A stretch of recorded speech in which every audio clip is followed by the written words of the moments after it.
Last week we talked about church growth, not building buildings and budgets and that kind of stuff, but the people of the church. How do you build a church? How do you grow it? And we saw that you don't even have a church unless it's grounded on the foundation of the gospel, the person of Christ and the message of Christ crucified. And a lot of churches in America, and some churches are not grounded on the gospel. Some churches will ground themselves in a personality, whether that's the senior pastor or a previous senior pastor, maybe a youth minister or music minister. Others will ground their church on professional competencies. And so if we just get the lights right and the smoke machine toked up and toke up a smoke machine? That's probably not.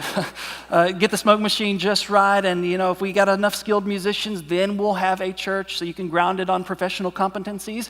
Others do good things like social justice, advocating for the marginalized, and that's a good thing. If the church doesn't advocate for the marginalized, then that church will itself become marginalized. But what happens when the church grounds itself on social justice is that it removes the gospel, and if you don't have a gospel foundation, then you just do not have a church.